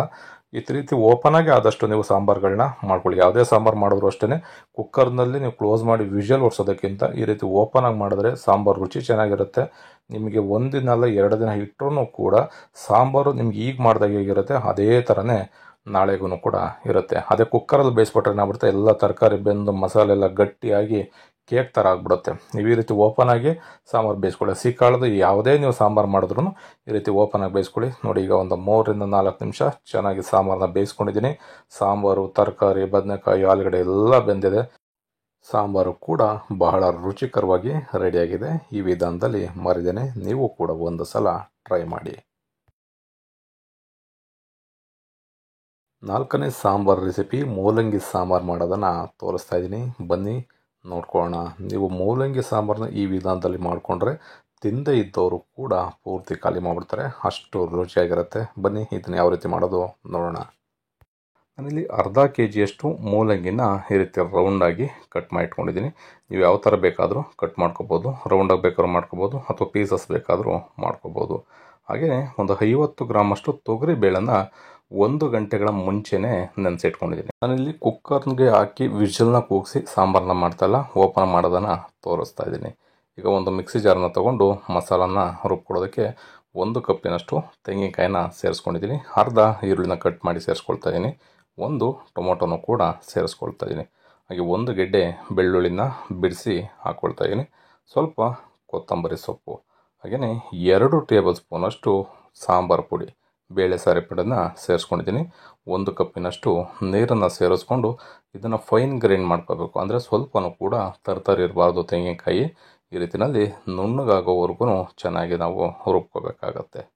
ಈಗ ಒಂದು ಕುಕ್ಕರ್ನ ತೊಗೊಂಡು ನಾನು ಇದಕ್ಕೆ ಒಗ್ಗರಣೆನ ಮಾಡ್ತಾಯಿದ್ದೀನಿ. ಬಟ್ ಕುಕ್ಕರ್ನ ಓಪನ್ ಆಗಿಯೇ ನಾನು ಸಾಂಬಾರನ್ನ ಮಾಡ್ತಾಯಿದ್ದೀನಿ. ಕುಕ್ಕರ್ನ ಕ್ಲೋಸ್ ಮಾಡಿ ಸಾಂಬಾರು ಮಾಡ್ತಾಯಿಲ್ಲ. 3 ಟೇಬಲ್ ಸ್ಪೂನಷ್ಟು ಎಣ್ಣೆನ ಸೇರಿಸ್ಕೊಂಡು ಎಣ್ಣೆ ಬಿಸಿ ಆದಮೇಲೆ 1 ಟೀ ಸ್ಪೂನಷ್ಟು ಸಾಸಿವೆನ ಹಾಕ್ಕೊಂಡಿದ್ದೀನಿ. ಸ್ವಲ್ಪ ಕರಿಬೇವಿನ ಸೊಪ್ಪು, 1 ಗೆಡ್ಡೆ ಮತ್ತು ಬೆಳ್ಳುಳ್ಳಿನ ಜಜ್ಜಿ ಸೇರಿಸ್ಕೊಳ್ತಾ ಇದ್ದೀನಿ. 2 ಈರುಳ್ಳಿನ ಸ್ಲೈಸ್ ಆಗಿ ಕಟ್ ಮಾಡಿ ಸೇರಿಸ್ಕೊಳ್ತಾ ಇದ್ದೀನಿ. ಈ ರೀತಿ ಮೂಲಂಗಿ ಸಾಂಬಾರಿಗೆ ಮೊದಲೇ ಒಗ್ಗರಣೆನ ಮಾಡಿಕೊಂಡು ಸಾಂಬಾರನ್ನ ಮಾಡಿದ್ರೆ ತುಂಬ ರುಚಿಯಾಗಿರುತ್ತೆ. ಕೆಲವರು ಏನಂತಂದರೆ ಈ ಬೇಳೆ ಸಾರು, ತರಕಾರಿ ಸಾರಿಗೆಲ್ಲ ಕೊನೆಯಲ್ಲಿ ಒಗ್ಗರಣೆ ಮಾಡ್ತಾರೆ. ಕೊನೆಯಲ್ಲಿ ಆ ರೀತಿ ಒಗ್ಗರಣೆ ಮಾಡಿದ್ರೆ ನಿಮಗೆ ಸಾಂಬಾರು ರುಚಿ ಅಷ್ಟು ಬರಲ್ಲ. ಈ ರೀತಿ ಮೊದಲೇ ಒಗ್ಗರಣೆ ಮಾಡಿಕೊಂಡ್ರೆ ತುಂಬ ರುಚಿಯಾಗಿರುತ್ತೆ. ನಾನೀಗ ಇದಕ್ಕೆ ಏನೇನು ಪದಾರ್ಥಗಳನ್ನ ಸೇರಿಸ್ತಾ ಇದ್ದೀನಿ ಅಂತ ನಿಮಗೆ ಡಿಸ್ಕ್ರಿಪ್ಷನ್ ಬಾಕ್ಸ್ನಲ್ಲೂ ಕೂಡ ಕೊಟ್ಟಿರ್ತೀನಿ, ಅಲ್ಲೂ ಕೂಡ ನೋಡ್ಬೋದು. ಈಗ 1 ಟೊಮೊಟೊನ ಕಟ್ ಮಾಡಿ ಸೇರಿಸ್ಕೊಳ್ತಾ ಇದ್ದೀನಿ. ಟೊಮೊಟೊನೂ ಅಷ್ಟೇ ಸ್ವಲ್ಪ ಸಾಫ್ಟ್ ಆಗೋ ರೀತಿಯಲ್ಲಿ 1 ನಿಮಿಷ ಚೆನ್ನಾಗಿ ಒಗ್ಗರಣೆ ಜೊತೆಯಲ್ಲಿ ಬೇಯಿಸ್ಕೊಂಡ್ರೆ ತುಂಬ ರುಚಿಯಾಗಿರುತ್ತೆ. ಈ ರೀತಿ ಮೊದಲೇ ಒಗ್ಗರಣೆನ ಮಾಡಿಕೊಂಡು ನೀವು ಕೂಡ ಮನೆಯಲ್ಲಿ ಒಂದು ಸಲ ಟ್ರೈ ಮಾಡಿ, ಆಗ ರುಚಿ ಎಷ್ಟು ಸಖತ್ತಾಗಿರುತ್ತೆ ಅಂತ ನಿಮಗೆ ಗೊತ್ತಾಗುತ್ತೆ. ಈಗ ನಾನು ನೆನೆಸಿಟ್ಕೊಂಡಿರ್ತಕ್ಕಂಥ ತೊಗರಿ ಬೇಳೆನೂ ಕೂಡ ಸೇರಿಸ್ಕೊಳ್ತಾ ಇದ್ದೀನಿ. ತೊಗರಿ ಬೇಳೆನೂ ಅಷ್ಟೇ ಈ ರೀತಿ ಒಗ್ಗರಣೆಯಲ್ಲಿ ಚೆನ್ನಾಗಿ ಸ್ವಲ್ಪ ಮಿಕ್ಸ್ ಮಾಡ್ಕೋಬೇಕು. ಸ್ವಲ್ಪ ಎಣ್ಣೆಯಲ್ಲಿ ಚೆನ್ನಾಗಿ ಮಿಕ್ಸ್ ಆಗಿ 1-1.5 ನಿಮಿಷಗಳ ಕಾಲ ಬೇಯಿಸ್ಕೊಳ್ಳಿ. ಅದಾದಮೇಲೆ ರುಬ್ಬಿಟ್ಕೊಂಡಿರ್ತಕ್ಕಂಥ ಸ್ವಲ್ಪ ಮಸಾಲಾನ ಇದಕ್ಕೆ ಸೇರಿಸ್ಕೊಳ್ಳೋಣ. ಈ ರೀತಿ ಮಸಾಲಾನ ಸೇರಿಸ್ಕೊಂಡು ಒಂದು ಅರ್ಧ ಕಪ್ಪಿನಷ್ಟು ನೀರನ್ನು ಹಾಕೋಬೇಕು, ಅಥವಾ ಒಂದು 3-4 ಟೇಬಲ್ ಸ್ಪೂನು ಅಥವಾ ಒಂದು ಅರ್ಧ ಕಪ್ಪಿನಷ್ಟು ನೀರನ್ನು ಸೇರಿಸ್ಕೊಂಡು ಈ ಬೇಳೆನ ಈ ಒಗ್ಗರಣೆ ಜೊತೆನಲ್ಲೇ ಒಂದು 2 ನಿಮಿಷ ರುಚಿಗೆ ತಕ್ಕಷ್ಟು ಉಪ್ಪನ್ನು ಸೇರಿಸಿ ಬೇಯಿಸ್ಕೊಳ್ಳಿ. ಈ ರೀತಿ ಮಾಡಿಕೊಂಡ್ರೆ ಸಾಂಬಾರು ರುಚಿನೂ ಕೂಡ ಚೆನ್ನಾಗಿರುತ್ತೆ, ಸಾಂಬಾರು ಗಟ್ಟಿಯಾಗೂ ಕೂಡ ಬರುತ್ತೆ. ಕೆಲವ್ರು ಏನು ಮಾಡ್ತಾರೆ, ಎಲ್ಲ ತರಕಾರಿಗಳನ್ನ ಒಟ್ಟಿಗೆ ತುಂಬಿಟ್ಟು 1 ಅಥವಾ 2 ವಿಷಲ್ ಕೂಗಿಸ್ಬಿಟ್ಟು ಅದಾದ್ಮೇಲೆ ಒಗ್ಗರಣೆ ಮಾಡ್ತಾರೆ. ಸಾಂಬಾರೆಲ್ಲ ಗಟ್ಟಿ ಆಗ್ಬಿಡುತ್ತೆ, ಕೇಕ್ ಥರ ಆಗ್ಬಿಡುತ್ತೆ. ಬಟ್ ಈ ವಿಧಾನದಲ್ಲಿ ನೀವು ಓಪನ್ ಆಗೇ ಮಾಡಿ, ತುಂಬ ಬೇಗ ಬೇಯುತ್ತೆ. ಬೇಳೆ ಬೇಯಲ್ಲ ಅನ್ನೋದಾದರೆ ನೀವು 1-2 ಗಂಟೆಗಳ ಮುಂಚೆನೇ ಬೇಳೆನ ಚೆನ್ನಾಗಿ ನಾವು ನೆನೆಸಿಟ್ಕೋಬೇಕು. ನೆನೆಸಿಟ್ಕೊಂಡ್ರೆ ನೀವು ಒಗ್ಗರಣೆಯಲ್ಲಿ ಒಂದು 2-3 ನಿಮಿಷ ಬೇಯಿಸ್ತಿದ್ದಾಗೆ ಬೇಳೆನೂ ಬೆಂದೋಗುತ್ತೆ, ಹಾಗೆ ಸಾಂಬಾರು ರುಚಿನೂ ಕೂಡ ತುಂಬ ಚೆನ್ನಾಗಿರುತ್ತೆ. ಈಗ ನಾನು ರುಬ್ಬಿಟ್ಕೊಂಡಿರ್ತಕ್ಕಂಥ ಮಸಾಲ ಹಾಗೆ ಕೊನೆಯಲ್ಲಿ ನಾನು ಮೂಲಂಗಿನ ಸೇರಿಸ್ಕೊಳ್ತಾ ಇದ್ದೀನಿ. ಮೊದಲೇ ಮೂಲಂಗಿನ ಹಾಕ್ಬಿಟ್ರೆ ಮೂಲಂಗಿ ಬೇಗ ಬೆಂದೋಗ್ಬಿಡುತ್ತೆ. ಒಂದು 5 ನಿಮಿಷ ಬೇಯಿಸಿದ್ರೆ ಸಾಕಾಗುತ್ತೆ. ನೋಡಿ, ಈಗ ಈ ರೀತಿ ಮಸಾಲ ಜೊತೆಯಲ್ಲೇ 1 ಕುದಿ ಬೇಯಿಸ್ಕೊಳ್ಳಿ. 1 ಕುದಿ ಅಂತಂದರೆ ಏನು, 1 ನಿಮಿಷ ಅಥವಾ 1.5 ನಿಮಿಷ ಈ ರೀತಿ ಬೇಯಿಸ್ಕೊಳ್ಳಿ. ಆಗ ಅದಕ್ಕೆ ಉಪ್ಪು, ಖಾರ, ಹುಳಿ, ಟೊಮೊಟೊದೆಲ್ಲ ಚೆನ್ನಾಗಿ ಹಿಡ್ಕೊಳ್ಳುತ್ತೆ. ಅದಾದಮೇಲೆ ನಿಮಗೆ ಸಾಂಬಾರಿಗೆ ಎಷ್ಟು ನೀರು ಬೇಕೋ ಅಷ್ಟು ನೀರನ್ನು ನೀವು ಸೇರಿಸ್ಕೊಳ್ಳಿ. ಅಂದರೆ ನಿಮಗೆ ಸಾಂಬಾರು ಗಟ್ಟಿ ಎಷ್ಟು ಬರಬೇಕು ನೋಡಿಕೊಂಡು ನೀವು ಸೇರಿಸ್ಕೊಳ್ಳಿ. ಬೇಳೆ ಇರೋದ್ರಿಂದ ನಿಮಗೆ ಬೇಯಿಸ್ತಾ ನಿಮಗೆ ಸಾಂಬಾರು ಗಟ್ಟಿ ಬರುತ್ತೆ. ಸ್ವಲ್ಪ ತೆಳ್ಳಗಿದ್ರೇ ಸಾಂಬಾರು ತುಂಬ ರುಚಿಯಾಗಿರುತ್ತೆ. ಈಗ ಇದನ್ನು ಒಂದು 5 ನಿಮಿಷ ಮೂಲಂಗಿ ಬೇಯೋ ರೀತಿಯಲ್ಲಿ ಚೆನ್ನಾಗಿ ಒಂದು ಲಿಡ್ಡನ್ನ ಕ್ಲೋಸ್ ಮಾಡಿ ಬೇಯಿಸ್ಕೊಳ್ಳೋಣ. ನೋಡ್ಬೋದು, ಈಗ ಮೂಲಂಗಿ ಸಾಂಬಾರು ಚೆನ್ನಾಗಿ ರೆಡಿಯಾಗಿದೆ. ಈ ವಿಧಾನದಲ್ಲಿ ಮೂಲಂಗಿ ಸಾಂಬಾರನ್ನ ನೀವು ಕೂಡ ಮನೆಯಲ್ಲಿ ಒಂದು ಸಲ ಮಾಡ್ಕೊಳ್ಳಿ. ಮೂಲಂಗಿನ ಇಷ್ಟಪಡ್ತಿದ್ದವರು ಕೂಡ ಪೂರ್ತಿ ಖಾಲಿ ಮಾಡಿಬಿಡ್ತಾರೆ, ಅಷ್ಟು ರುಚಿಯಾಗಿರುತ್ತೆ. ಸಾರನ್ನು ದಿಢೀರಂತ 10 ನಿಮಿಷದಲ್ಲೇ ಮಾಡ್ಕೋಬೋದು, ಆದರೆ ರುಚಿ ಅಂತೂ ಬೊಂಬಾಟಾಗಿರುತ್ತೆ, ತುಂಬ ಸಖತ್ತಾಗಿರುತ್ತೆ. ಬನ್ನಿ ಇದನ್ನು ಸಿಂಪಲ್ಲಾಗಿ ಒಂದು 10 ನಿಮಿಷಕ್ಕೆ ದಿಢೀರಂತ ಯಾವ ರೀತಿ ದಾಲ್ ಸಾಂಬಾರು ಮಾಡೋದು ನೋಡೋಣ. ನಾನಿಲ್ಲಿ ಒಂದು ಕುಕ್ಕರ್ನ ತೊಗೊಂಡು ಇದಕ್ಕೆ 1 ಕಪ್ಪಿನಷ್ಟು ತೊಗರಿಬೇಳೆನ ಸೇರಿಸ್ಕೊಳ್ತಾ ಇದ್ದೀನಿ. ಅದೇ ಕಪ್ಪಲ್ಲಿ ಅರ್ಧ ಕಪ್ಪಿನಷ್ಟು ಹೆಸರು ಬೇಳೆನೂ ಕೂಡ ಸೇರಿಸ್ಕೊಳ್ತಾ ಇದ್ದೀನಿ. ಇದನ್ನೊಂದು 3-4 ಬಾರಿ ಚೆನ್ನಾಗಿ ನಾವು ತೊಗರಿಬೇಳೆ ಮತ್ತು ಹೆಸರು ಬೇಳೆನ ತೊಳಿಬೇಕಾಗತ್ತೆ. ಏಕೆಂದರೆ ಅದರಲ್ಲಿರ್ತಕ್ಕಂಥ ಪೌಡ್ರೆಲ್ಲ ನೀಟಾಗಿ ಹೋಗಬೇಕು. ಆ ರೀತಿಯಲ್ಲಿ ತೊಳೆದಾದ ನಂತರ ಇದಕ್ಕೆ ನಾನೀಗ 2 ಟೊಮೊಟೊನ ಕಟ್ ಮಾಡಿ ಸೇರಿಸ್ಕೊಳ್ತಾ ಇದ್ದೀನಿ. ಅರಿಶಿಣದ ಪುಡಿನ 1/4 ಟೀ ಸ್ಪೂನಷ್ಟು ಸೇರಿಸ್ಕೊಂಡಿದ್ದೀನಿ. ಮನೆಯಲ್ಲಿ ಯೂಸ್ ಮಾಡ್ತಕ್ಕಂಥ ಬೇಳೆ ಸಾರಿನ ಪುಡಿನೇ 1.5 ಟೇಬಲ್ ಸ್ಪೂನಷ್ಟು ಸೇರಿಸ್ಕೊಂಡಿದ್ದೀನಿ. ಈಗ ಇದಕ್ಕೆ ಒಂದು ಅರ್ಧ ಲೀಟ್ರಷ್ಟು ನೀರನ್ನು ಸೇರಿಸ್ಕೋಬೇಕಾಗತ್ತೆ. ಬೇಳೆ ಎರಡೂ ಹಾಕಿರೋದ್ರಿಂದ ತೊಗರಿಬೇಳೆ ಮತ್ತು ಹೆಸರು ಬೇಳೆನ ಸ್ವಲ್ಪ ಗಟ್ಟಿ ಬರುತ್ತೆ. ಹಾಗಾಗಿ ಸ್ವಲ್ಪ ನೀರನ್ನು ಅರ್ಧ ಲೀಟ್ರಷ್ಟು ಸೇರಿಸ್ಕೋಬೇಕು. ಈ ರೀತಿ ಮಿಕ್ಸ್ ಮಾಡಿಕೊಂಡು ಇದಕ್ಕೆ ರುಚಿಗೆ ತಕ್ಕಷ್ಟು ಉಪ್ಪನ್ನು ಸೇರಿಸ್ಕೊಳ್ಳೋಣ. ಈ ರೀತಿ ಉಪ್ಪನ್ನು ಹಾಕದಾದ ನಂತರನೂ ಚೆನ್ನಾಗಿ ನಾವು ಮಿಕ್ಸ್ ಮಾಡ್ಕೋಬೇಕು. ಅದಾದಮೇಲೆ ಒಂದು ಕುಕ್ಕರ್ ಲಿಡ್ಡನ್ನು ಕ್ಲೋಸ್ ಮಾಡಿ 4 ವಿಷಲ್ ನಾವು ಕೂಗಿಸ್ಕೋಬೇಕಾಗತ್ತೆ.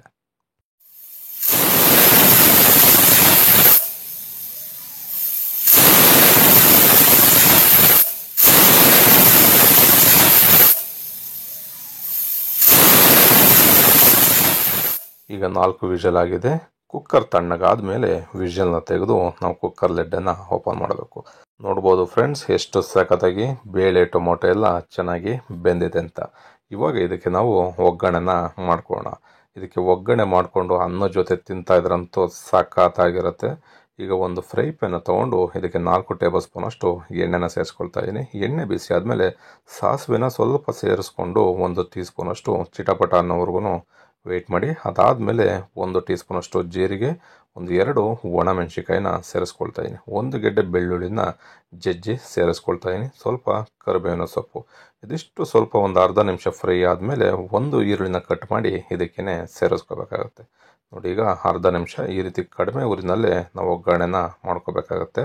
ಮೀಡಿಯಂ ಫ್ಲೇಮ್ನಲ್ಲಿ ಇಟ್ಕೊಳ್ಳಿ ಅಥವಾ ಲೋ ಫ್ಲೇಮ್ನ ಇಟ್ಕೊಂಡು ಚೆನ್ನಾಗಿ ಬೇಯಿಸ್ಕೋಬೇಕಾಗತ್ತೆ.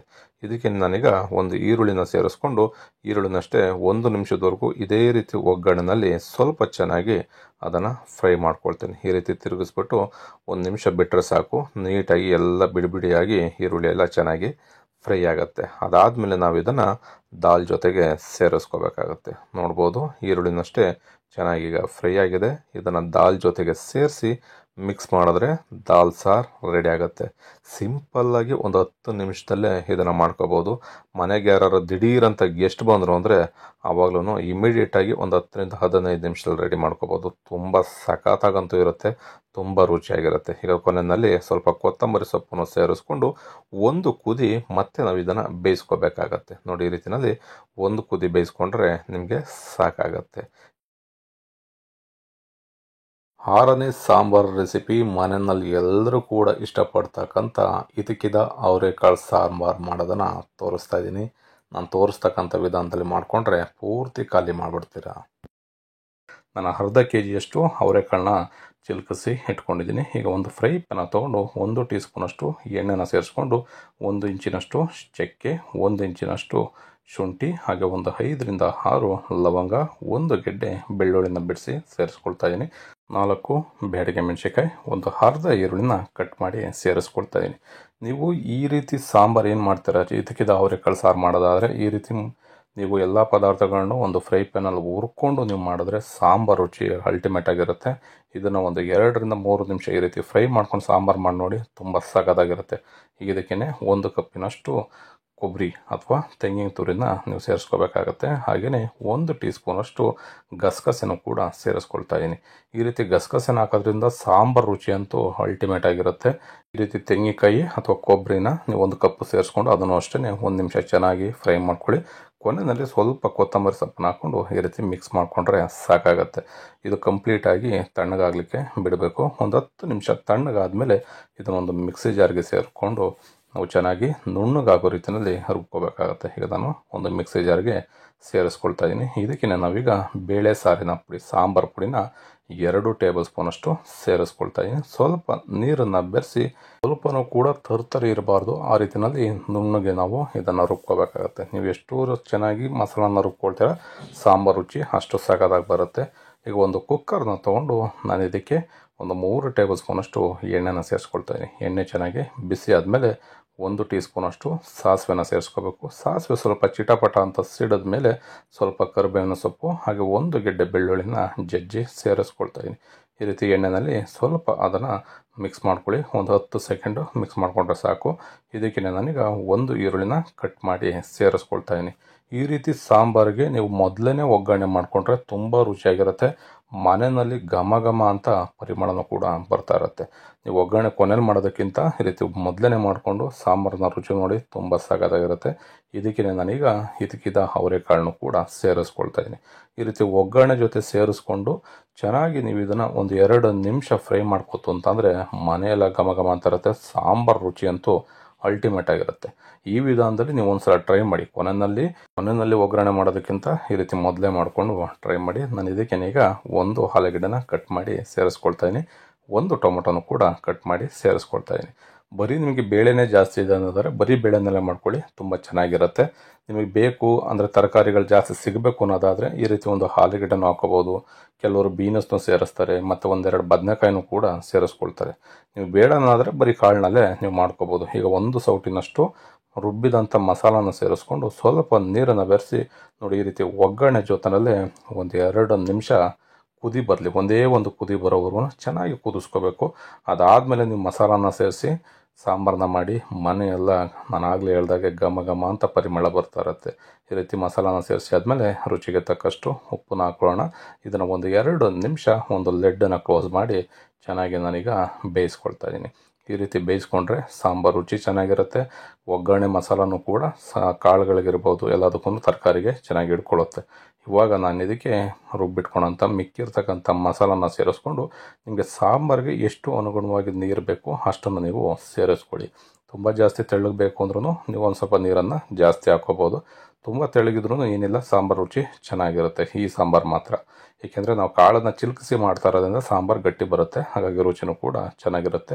ಈ ರೀತಿ ಖಾರನ ಸೇರಿಸಿ ಒಂದು 4-5 ನಿಮಿಷಗಳ ಕಾಲ ಮೀಡಿಯಮ್ ಊರಿನಲ್ಲೇ ಬೇಯಿಸ್ಕೊಳ್ಳಿ. ತುಂಬ ಜಾಸ್ತಿ ಉರಿ ಕೊಟ್ಟರೆ ಕಾಳು ಬೇಗ ಬೆಂದೋಗ್ಬಿಡುತ್ತೆ, ಕಲಸೋಗ್ಬಿಡುತ್ತೆ. ಹಾಗಾಗಿ ಮೀಡಿಯಮ್ ಊರಿನಲ್ಲೇ ಖಾರ ಎಲ್ಲ ಹಸಿ ಖಾರ ಏನಿದೆ ಅದೆಲ್ಲ ಹೋಗಿ ನೀಟಾಗಿ ಹಸಿ ವಾಸನೆ ಹೋಗಬೇಕು. ಅಲ್ಲಿವರೆಗೂ ಒಂದು 3-4 ನಿಮಿಷ ಅಥವಾ ಒಂದು 5 ನಿಮಿಷ ಚೆನ್ನಾಗಿ ರೀತಿ ಮಿಕ್ಸ್ ಮಾಡ್ತಾ ಚೆನ್ನಾಗಿ ಬೇಯಿಸ್ಕೊಂಡ್ರೆ ಇದಕ್ಕಿದ್ದ ಅವರೆಕಾಳು ಸಾರು ಮನೆಯಲ್ಲೇ ರೆಡಿ ಆಗುತ್ತೆ.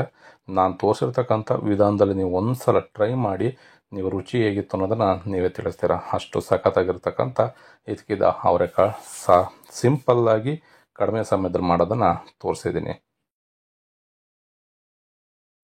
7ನೇ ಸಾಂಬಾರು ರೆಸಿಪಿ ಬಹಳ ರುಚಿಕರವಾದಂಥ ಹಸಿ ತೊಗರಿಕಾಳು ಸಾಂಬಾರು ಮಾಡೋದನ್ನು ಸುಲಭವಾಗಿ ತೋರಿಸಿದ್ದೀನಿ. ಬನ್ನಿ ನೋಡೋಣ.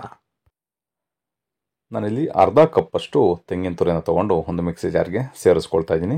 1 ಟೊಮೊಟೊನೂ ಕೂಡ ಹಚ್ಚಿ ಹಾಕ್ಕೊಳ್ತಾ ಇದ್ದೀನಿ. 1 ಈರುಳ್ಳಿನ ಹಚ್ಚಿ ಹಾಕ್ಕೊಳ್ತಾ ಇದ್ದೀನಿ. ಹಾಗೆಯೇ 1 ಗೆಡ್ಡೆ ಬೆಳ್ಳುಳ್ಳಿನೂ ಕೂಡ ಸೇರಿಸ್ಕೊಳ್ತಾ ಇದ್ದೀನಿ. ಸ್ವಲ್ಪ ಕೊತ್ತಂಬರಿ ಸೊಪ್ಪು, 1 ಪೀಸ್ ಚಕ್ಕೆ, 2 ಲವಂಗ, ಹಾಗೆಯೇ ಸಾಂಬಾರು ಪುಡಿ, ಬೇಳೆ ಸಾರಿನ ಪುಡಿನ ನಾನಿಲ್ಲಿ 3 ಟೇಬಲ್ ಸ್ಪೂನಷ್ಟು ಸೇರಿಸ್ಕೊಳ್ತಾ ಇದ್ದೀನಿ. ಹಾಗೆಯೇ ಒಂದು ಅರ್ಧ ಕಪ್ಪಿನಷ್ಟು ನೀರನ್ನು ಸೇರಿಸ್ಕೊಂಡು ಸ್ವಲ್ಪನೂ ತರಿ ಇರಬಾರ್ದು, ಆ ರೀತಿಯಲ್ಲಿ ಚೆನ್ನಾಗಿ ಪೇಸ್ಟ್ ಮಾಡ್ಕೋಬೇಕಾಗತ್ತೆ. ಅಂದರೆ ಗ್ರೈಂಡ್ ಮಾಡಿಕೊಂಡು ಮಸಾಲಾನ ರೆಡಿ ಮಾಡ್ಕೋಬೇಕು. ಈಗ ನಾನಿಲ್ಲಿ ತೊಗರಿಕಾಳು ಸಾರಿಗೆ 2 ಆಲೂಗೆಡ್ಡೆನ ಕಟ್ ಮಾಡ್ಕೊಳ್ತಾ ಇದ್ದೀನಿ. ಈ ರೀತಿ ಸ್ವಲ್ಪ ದಪ್ಪ ಹಾಗೇನೆ ಆಲೂಗೆಡ್ಡೆನ ನಾವು ಕಟ್ ಮಾಡ್ಕೋಬೇಕು. ಪಲ್ಯಕ್ಕೆ ಕಟ್ ಮಾಡ್ತೀವಲ್ಲ ಆ ರೀತಿಯಲ್ಲಿ ಸಣ್ಣಗೆ ಕಟ್ ಮಾಡಬಾರ್ದು. ಹಾಗೆಯೇ 1 ನವಿಲು ಕೋಸು, ಗೆಡ್ಡೆ ಕೋಸು ಅಂತಲೂ ಕೂಡ ಹೇಳ್ತೀವಿ. ಇದನ್ನು ಅಷ್ಟೇ ನೀವು ಉದ್ದಾಗಿ ಸ್ಲೈಸಾಗಿ ಬೇಕಾದ್ರೂ ಕಟ್ ಮಾಡ್ಬೋದು, ಅಥವಾ ಆಲೂಗೆಡ್ಡೆ ಟೈಪ್ನಲ್ಲೇ ನವಿಲು ಕೋಸನ್ನು ಕೂಡ ಕಟ್ ಮಾಡ್ಕೋಬೋದು. ನೋಡಿ, ನಾನೀಗ ತೋರಿಸ್ತಾ ಇದ್ದೀನಿ. ಈ ಆಕಾರದಲ್ಲಿ ನೀವು ಕಟ್ ಮಾಡಿಕೊಂಡ್ರೆ ನಿಮಗೆ ಸಖತ್ತಾಗಿರುತ್ತೆ. ಈ ನವಿಲು ಕೋಸನ್ನು ನೀವು ತೊಗರಿಕಾಳು ಸಾರಿಗೆ ಹಾಕಿದ್ರೆ ತುಂಬ ರುಚಿನ ಜಾಸ್ತಿ ಮಾಡುತ್ತೆ. ನೋಡಿ, ಈ ರೀತಿ ಕಟ್ ಮಾಡ್ಕೊಂಡಿದ್ದೀನಿ. ಹಾಗೆಯೇ ಒಂದು 1/4 kg ಬದನೆಕಾಯಿ, ಹಸಿರು ಬದನೆಕಾಯಿನೇ ನೀವು ತೊಗರಿಕಾಳು ಸಾರಿಗೆ ಸೇರಿಸ್ಬೇಕು. ಅದನ್ನು ಅಷ್ಟೇ ಚಿಕ್ಕದಾದರೆ 2 ಪೀಸು, ದಪ್ಪದಾದರೆ 4 ಪೀಸ್ ಮಾಡಿಕೊಂಡ್ರೆ ಸಾಕಾಗುತ್ತೆ.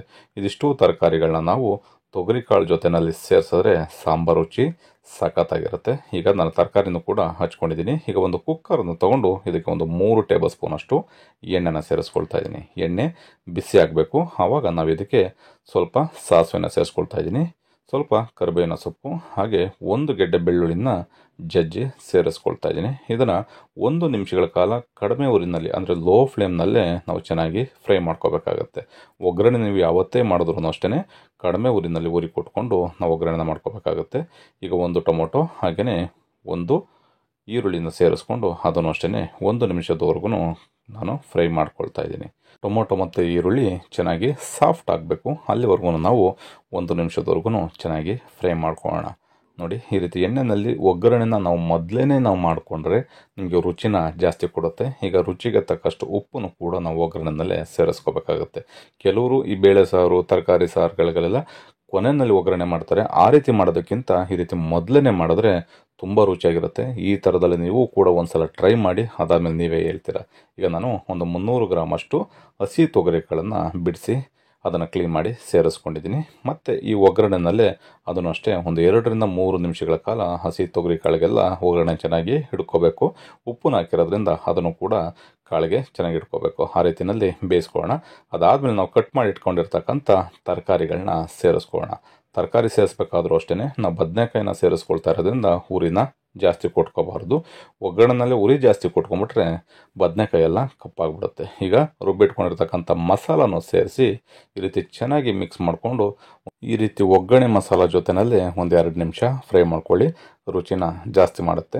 ಅದಾದಮೇಲೆ ನಿಮಗೆ ಸಾಂಬಾರಿಗೆ ಎಷ್ಟು ನೀರು ಬೇಕು ಅಷ್ಟನ್ನು ನೋಡಿ ನೀವು ಸೇರಿಸ್ಕೋಬೇಕಾಗತ್ತೆ. ಈಗ ಚೆನ್ನಾಗಿ ಫ್ರೈ ಮಾಡ್ಕೊಂಡಿದ್ದೀನಿ. ಈಗ ನೀರನ್ನು ನಿಮಗೆ ಸಾಂಬಾರು ಕನ್ಸಿಸ್ಟೆನ್ಸಿ ಎಷ್ಟು ಬೇಕು, ಎಷ್ಟು ಹದದಲ್ಲಿ ಸಾಂಬಾರು ಬೇಕಾಗುತ್ತೆ ನೋಡಿಕೊಂಡು ನೀವು ನೀರನ್ನು ಸೇರಿಸ್ಕೊಳ್ಳಿ. ತುಂಬ ತೆಳ್ಳಗಾಗ್ಬಿಟ್ರೆ ನಿಮ್ಗೆ ಅಷ್ಟು ಟೇಸ್ಟ್ ಬರಲ್ಲ. ಒಂದು ಮೀಡಿಯಮ್ ಅವರೇಜ್ ಆಗಿ ನೀವು ನೀರನ್ನು ಸೇರಿಸ್ಕೋಬೇಕಾಗತ್ತೆ. ಈ ಎಲ್ಲ ಮಸಾಲೆಗಳನ್ನು ಸೇರಿಸಿ ಆಗಿದೆ. ಇವಾಗ ಒಂದು ಕುಕ್ಕರ್ ಲಿಡ್ಡನ್ನು ಕ್ಲೋಸ್ ಮಾಡಿ ನಾನು 2 ವಿಷಲ್ ಕೂಗಿಸ್ಕೊಳ್ತಾ ಇದ್ದೀನಿ.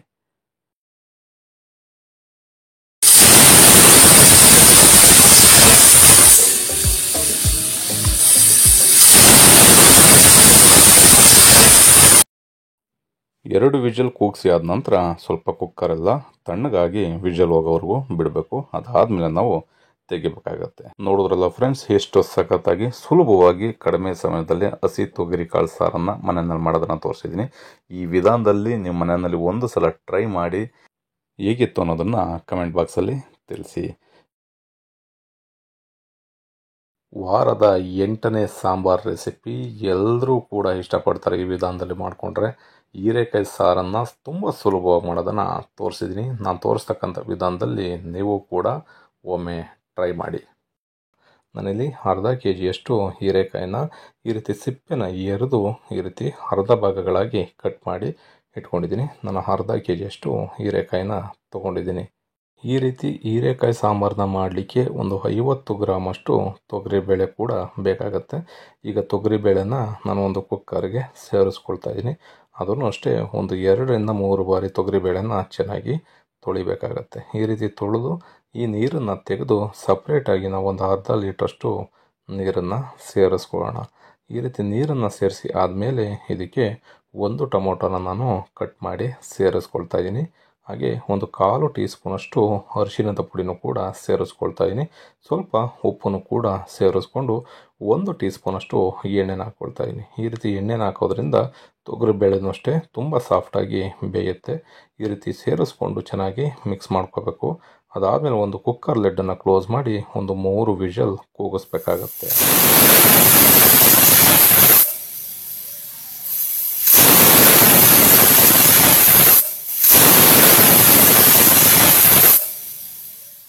ಮೂರು ವಿಷಲ್ ಆದ ನಂತರ ಕಂಪ್ಲೀಟಾಗಿ ಕುಕ್ಕರು ಏರೆಲ್ಲ ಔಟ್ ಆಗಬೇಕು. ಅದಾದಮೇಲೆ ವಿಷಲ್ನ ತೆಗೆದು ಈ ರೀತಿ ಕುಕ್ಕರ್ ಮುಚ್ಚಳನ ನಾವು ಓಪನ್ ಮಾಡಬೇಕಾಗತ್ತೆ. ನೋಡ್ಬೋದು ಬೇಳೆ ತುಂಬ ಚೆನ್ನಾಗಿ ಬೆಂದಿದೆ. ಈಗ ಇದನ್ನು ಸ್ವಲ್ಪ ಸಾಫ್ಟ್ ಆಗೋ ರೀತಿಯಲ್ಲಿ ಮ್ಯಾಶ್ ಮಾಡ್ಕೊಳ್ಳೋಣ. ಈ ರೀತಿ ಮ್ಯಾಶ್ ಮಾಡಿಕೊಂಡ್ರೆ ಸಾಂಬಾರು ಕೂಡ ನಿಮಗೆ ತುಂಬ ಗಟ್ಟಿ ಬರುತ್ತೆ, ರುಚಿನೂ ಕೂಡ ಚೆನ್ನಾಗಿರುತ್ತೆ. ಈ ರೀತಿ ಮ್ಯಾಶ್ ಮಾಡಿಕೊಂಡು ಇದಾದ ನಂತರ ಒಂದು ಫ್ರೈ ಪ್ಯಾನ್ನ ತೊಗೊಂಡು ನಾವು ಇದಕ್ಕೆ ಒಗ್ಗರಣೆಗೆ ಏನೇನು ಬೇಕು ಮತ್ತು ಸಾಂಬಾರನ್ನ ಯಾವ ರೀತಿ ಮಾಡೋದು ನೋಡೋಣ ಬನ್ನಿ. ನಾನೀಗ ಒಂದು ಫ್ರೈ ಪ್ಯಾನ್ನ ಇಟ್ಕೊಂಡು ಇದಕ್ಕೆ ಒಂದು 3 ಟೇಬಲ್ ಸ್ಪೂನಷ್ಟು ಎಣ್ಣೆನ ಸೇರಿಸ್ಕೊಳ್ತಾ ಇದ್ದೀನಿ. ಎಣ್ಣೆ ಬಿಸಿ ಆದಮೇಲೆ 1 ಟೀ ಸ್ಪೂನಷ್ಟು ಸಾಸಿವೆನ ಸೇರಿಸ್ಕೊಳ್ತಾ ಇದ್ದೀನಿ. ಅರ್ಧ ಟೀ ಸ್ಪೂನಷ್ಟು ಜೀರಿಗೆ, 1 ಗೆಡ್ಡೆ ಬೆಳ್ಳುಳ್ಳಿನ ಬಿಡಿಸಿ ಈ ರೀತಿ ಜಜ್ಜಿ ಸೇರಿಸ್ಕೊಳ್ತಾ ಇದ್ದೀನಿ. ಸ್ವಲ್ಪ ಹಸಿ ಕರಿಬೇವಿನ ಸೊಪ್ಪು, 2 ಒಣಮೆಣಸಿಕಾಯಿನ ಮಧ್ಯಕ್ಕೆ ಕಟ್ ಮಾಡಿ ಒಂದು 30-40 ಸೆಕೆಂಡ್, ಅರ್ಧ ನಿಮಿಷ ಚೆನ್ನಾಗಿ ಈ ರೀತಿ ಎಣ್ಣೆನಲ್ಲೇ ಬಾಡಿಸ್ಕೊಳ್ಳೋಣ. ಈ ರೀತಿ ಒಗ್ಗರಣೆನಲ್ಲೇ ಚೆನ್ನಾಗಿ ಒಂದು ಅರ್ಧ ನಿಮಿಷ ಬೇಯಿಸಿ ಆದ ನಂತರ ಇದಕ್ಕೆ ಒಂದು ಮೀಡಿಯಮ್ ಸೈಜ್ ಈರುಳ್ಳಿನ ಕಟ್ ಮಾಡಿ ಸೇರಿಸ್ಕೊಳ್ತಾ ಇದ್ದೀನಿ. ಈರುಳ್ಳಿನೂ ಅಷ್ಟೇ ಸ್ವಲ್ಪ ಬಿಡಿಯಾಗಿ ಸಾಫ್ಟ್ ಆಗೋ ರೀತಿಯಲ್ಲಿ 1-1.5 ನಿಮಿಷಗಳ ಕಾಲ ಚೆನ್ನಾಗಿ ಫ್ರೈ ಮಾಡ್ಕೋಬೇಕು. ಇದಕ್ಕೆ ಏನೇನು ಇಂಗ್ರೀಡಿಯೆಂಟ್ಸನ್ನು ನಾನು ಬಳಸ್ತಾ ಇದ್ದೀನಿ ಅಂತ ಡಿಸ್ಕ್ರಿಪ್ಷನ್ ಬಾಕ್ಸಲ್ಲೂ ಕೂಡ ನಿಮಗೆ ಎಷ್ಟೆಷ್ಟು ಪ್ರಮಾಣದಲ್ಲಿ ಬಳಸಿದ್ದೀನಿ ಅನ್ನೋದನ್ನು ಕೊಟ್ಟಿರ್ತೀನಿ, ಅಲ್ಲೂ ಕೂಡ ನೀವು ನೋಡ್ಬೋದು. ಈಗ ಈರುಳ್ಳಿ ಎಲ್ಲ ಚೆನ್ನಾಗಿ ಬಾಡಿಸ್ಕೊಂಡಿದ್ದೀನಿ. ಇದಕ್ಕೆ ನಾನೀಗ ಕಟ್ ಮಾಡಿ ಒಂದು ಟೊಮೊಟೊನ ಸೇರಿಸ್ಕೊಳ್ತಾ ಇದ್ದೀನಿ. ಟೊಮೊಟೊನೂ ಅಷ್ಟೇ ಸ್ವಲ್ಪ ಸಾಫ್ಟ್ ಆಗೋ ರೀತಿಯಲ್ಲಿ ಈ ರೀತಿ ಎಣ್ಣೆನಲ್ಲೇ ಚೆನ್ನಾಗಿ ಒಗ್ಗರಣೆ ಹಿಡಿಬೇಕು. ಅಲ್ಲಿವರೆಗೂ 1-2 ನಿಮಿಷಗಳ ಕಾಲ ಫ್ರೈ ಮಾಡ್ಕೊಳ್ಳಿ. ಅದಾದ ಮೇಲೆ ನಾನು ಇದಕ್ಕೆ ಸಾಂಬಾರು ಪುಡಿ, ಬೇಳೆ ಸಾರಿನ ಪುಡಿ ಏನಿದೆ ಅದನ್ನೇ ನಾನಿಲ್ಲಿ 2 ಟೇಬಲ್ ಸ್ಪೂನಷ್ಟು ಸೇರಿಸ್ಕೊಳ್ತಾ ಇದ್ದೀನಿ. ಈ ರೀತಿ ಒಗ್ಗರಣೆಗೆ ನೀವು ಸಾಂಬಾರು ಪುಡಿನ ಸೇರಿಸೋದ್ರಿಂದ ರುಚಿನೂ ಕೂಡ ಚೆನ್ನಾಗಿರುತ್ತೆ, ಪರಿಮಳನೂ ಕೂಡ ಮನೆಯಲ್ಲಿ ಸಖತ್ತಾಗಿರುತ್ತೆ. ಈ ರೀತಿ ಸೇರಿಸಿ ಆದ ನಂತರ ಇದಕ್ಕೆ ನಾವೀಗ ಬೇಳೆನ ಬೇಯಿಸಿಟ್ಕೊಂಡಿರ್ತಕ್ಕಂಥ ಬೇಳೆ ನೀರನ್ನು ಕೂಡ ಇದಕ್ಕೆ ಸೇರಿಸ್ಕೊಳ್ಳೋಣ. ಈ ರೀತಿ ಸೇರಿಸಿ ಆದಮೇಲೆ ನಿಮಗೆ ಸಾಂಬಾರು ಎಷ್ಟು ಅದಕ್ಕೆ ಬೇಕು ಅಷ್ಟು ನೀರನ್ನು ನೀವು ಸೇರಿಸ್ಕೋಬೇಕಾಗತ್ತೆ. ನೀವು ಸಾಂಬಾರು ಗಟ್ಟಿ ಬೇಕು ಅನ್ನೋದಾದರೆ ಇನ್ನೂ 1 ಟೀ ಸ್ಪೂನಷ್ಟು ಅಥವಾ 1 ಟೇಬಲ್ ಸ್ಪೂನಷ್ಟು ಖಾರ ಪುಡಿನ ನೀವು ಸೇರಿಸ್ಕೋಬೋದು. ನಾನು ಈ ಸಾಂಬಾರನ್ನ ಮಾಡಲಿಕ್ಕೆ ಯಾವುದೇ ರೀತಿ ತೆಂಗಿನಕಾಯಿನ ರುಬ್ಬದೇ ಇರೋದ್ರಿಂದ 2 ಟೇಬಲ್ ಸ್ಪೂನಷ್ಟು ನಾನು ಖಾರದ ಪುಡಿನ ಸೇರಿಸ್ಕೊಂಡಿದ್ದೀನಿ. ಬೇಳೆ ಸಾರಿನ ಪುಡಿನ ನೀವು ಬೇಕು ಅಂದರೆ ಇನ್ನೂ ಜಾಸ್ತಿ ಹಾಕ್ಕೊಂಡು ಸ್ವಲ್ಪ ನೀರನ್ನು ಸೇರಿಸ್ಕೋಬೋದು.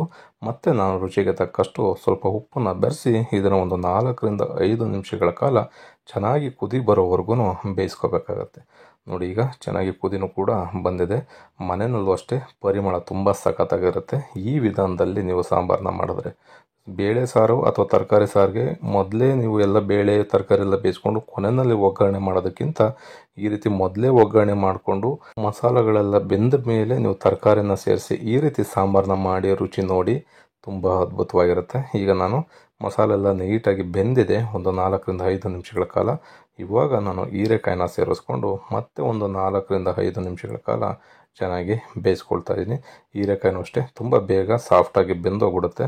ಒಂದು 5-6 ನಿಮಿಷ ಬೆಂದರೆ ಸಾಕು, ಹೀರೆಕಾಯಿ ಚೆನ್ನಾಗಿ ಬೇಯುತ್ತೆ. ಈ ರೀತಿ ಬೆಂದಾದ ನಂತರ ನೀವು ಸ್ಟವನ್ನು ಲೋ ಫ್ಲೇಮ್ಗೆ ಇಟ್ಕೊಂಡು ಮತ್ತೆ ಒಂದು 3-4 ನಿಮಿಷ ಕಡಿಮೆ ಊರಿನಲ್ಲಿ ಬಿಟ್ಬಿಡಿ. ಅವಾಗ ಕಂಪ್ಲೀಟಾಗಿ ಸಾಂಬಾರು ಕೂಡ ತುಂಬ ಚೆನ್ನಾಗಿ ರುಚಿ ಬರುತ್ತೆ. ತರಕಾರಿ ಮಸಾಲ ಜೊತೆ ಬೇಯೋದ್ರಿಂದ ನಿಮಗೆ ತುಂಬ ರುಚಿಯಾಗಿರುತ್ತೆ ಈ ರೀತಿ ಸಾಂಬಾರು. ಈ ವಿಧಾನದಲ್ಲಿ ನೀವು ಕೂಡ ಮನೆಯಲ್ಲಿ ಹೀರೆಕಾಯಿ ಸಾಂಬಾರನ್ನ ಒಂದು ಸಲ ಟ್ರೈ ಮಾಡಿ ಹೇಗಿತ್ತು ಅನ್ನೋದನ್ನು ಕಮೆಂಟ್ ಬಾಕ್ಸಲ್ಲಿ ಮರಿದೇನೆ ತಿಳಿಸಿ. ಇನ್ನೂ ಹೊಸೊಬ್ಬರು ಯಾರಾದರೂ ನಮ್ಮ ಚಾನಲ್ನ ನೋಡ್ತಾ ಇರೋರು ಸಬ್ಸ್ಕ್ರೈಬ್ ಮಾಡಿಲ್ಲ ಅಂತ ಅಂದರೆ ಸಬ್ಸ್ಕ್ರೈಬ್ ಮಾಡ್ಕೊಳ್ಳಿ. ಪಕ್ಕದಲ್ಲಿರ್ತಕ್ಕಂಥ ಬೆಲ್ ಐಕಾನ್ನ ಪ್ರೆಸ್ ಮಾಡಿ. ನೀವು ಕೂಡ ಎಲ್ಲ ಸಾಂಬಾರು ರೆಸಿಪಿಗಳನ್ನ ಮನೆಯಲ್ಲಿ ಒಂದು ಸಲ ಟ್ರೈ ಮಾಡಿ ಹೇಗಿತ್ತು ಅಂತ ಕಮೆಂಟ್ ಮಾಡಿ ತಿಳಿಸಿ. Thank you.